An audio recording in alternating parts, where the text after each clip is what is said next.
stop, waiting for the bus that was due half an hour ago. My house is outside the city. It's a long way from the institute I study at, so I have to wait all the time for the bus. It was never late. The driver used to come right on time, but this time he's been gone for half an hour.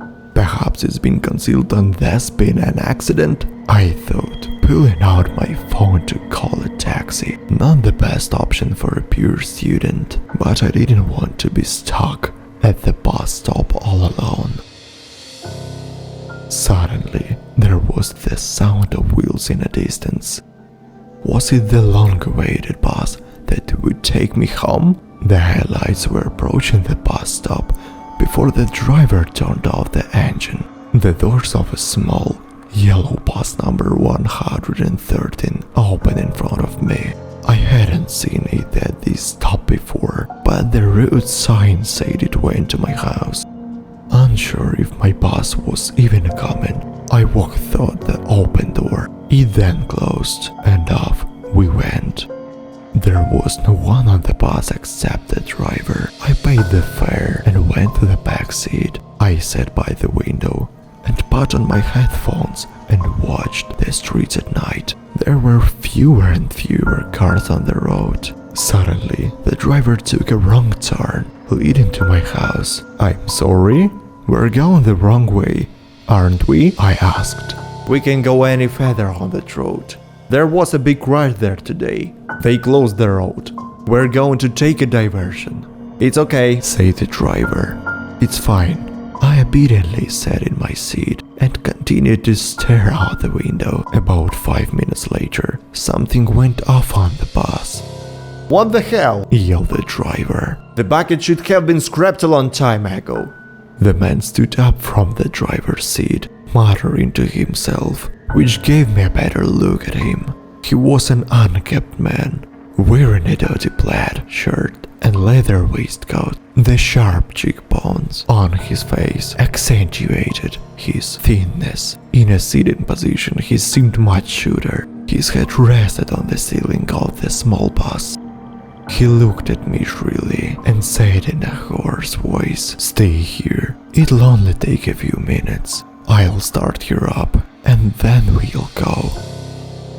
The man opened the front door of the bus and got out. I'm not good at learning about the structure of cars, but in my head I started going through the parts that could be broken. For about 10 minutes, I heard the driver cursing, when suddenly there was a profound silence. "Do you need any help?" I asked, but all I got was the whistling of the wine from the draft from the open door. "Hey, can I help you?" And nothing again. Sitting in that lonely yellow bus with the door open on the empty track, a tense sense of panic lingered in my body. What should I do? I stood up and slowly walked toward the exit. Only the open bonnet was visible from the driver's window. I overcame my fear and confusion and got out of the bus onto the street.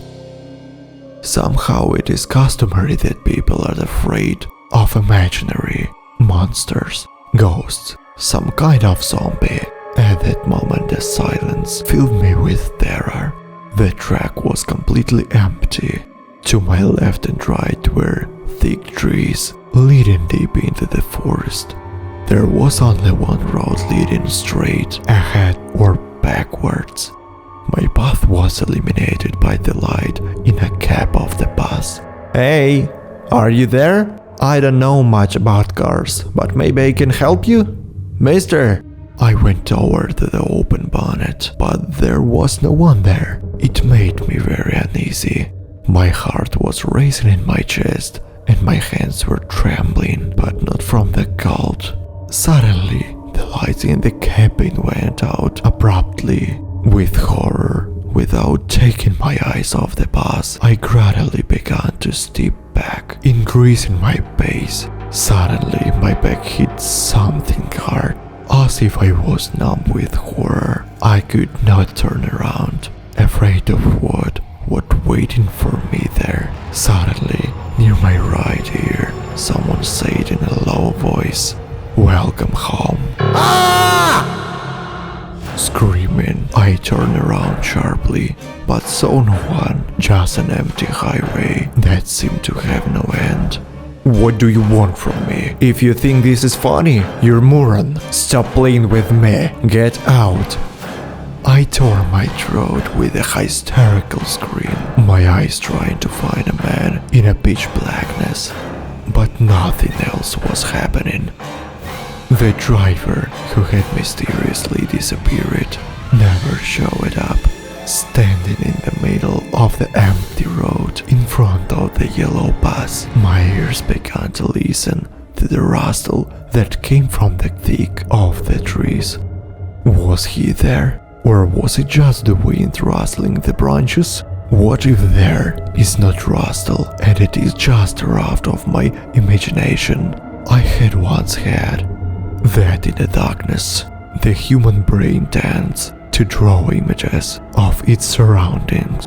What if I had just fallen asleep in the back of the bus and everything that was happening was just a delusional dream? My thoughts were abruptly interrupted by the honking of the yellow, four-wheeled monster standing alone in the middle of the road. At the wheel sat the silhouette of a man. I couldn't see who it was, as there was still no light in the cab, but he didn't stop honking.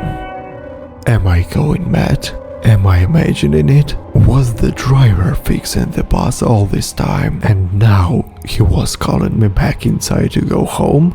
Slowly, I approached the bus, trying to make out a silhouette in the driver's seat. When I got to the door, I stopped, turning on the light on my phone to light my way. Stepping into the bus, I emptied the driver's seat, abruptly turned the phone light to my passenger seat, and what I saw killed my consciousness. On the seat lay my bloody corpse. My hands and feet were shackled. My clothes were torn to shreds. I looked at my body with horror from the outside, scrutinizing every detail, and could not believe my eyes. It seemed to me that this was a nightmare dream that was about to end. But no, it was not. In the hand of my corpse was a piece of paper. I slowly walked over to it and picked up the note. It read,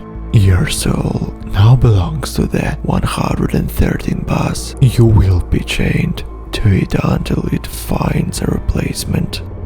After a couple of seconds, the bus closed its door